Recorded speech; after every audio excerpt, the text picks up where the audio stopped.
Llévame a donde vas. Sí, precisamente relaciona este secuestro que se inició ayer. Esto está en proceso todavía en el departamento de Caguazú, específicamente en la colonia Margarita, distrito de Nueva Toledo.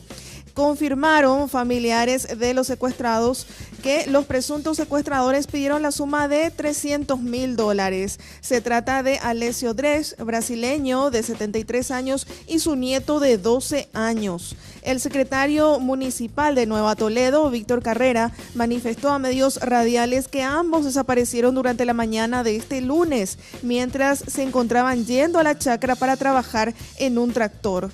Una gran cantidad de agentes policiales está custodiando la residencia de los dos secuestrados. También este lunes se realizaron los primeros rastrillajes en las inmediaciones de la casa de las víctimas.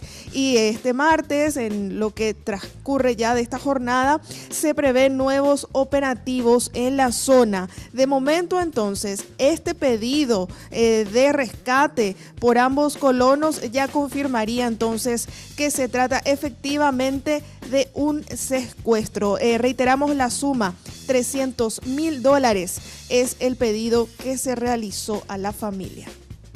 Llévame a donde vas.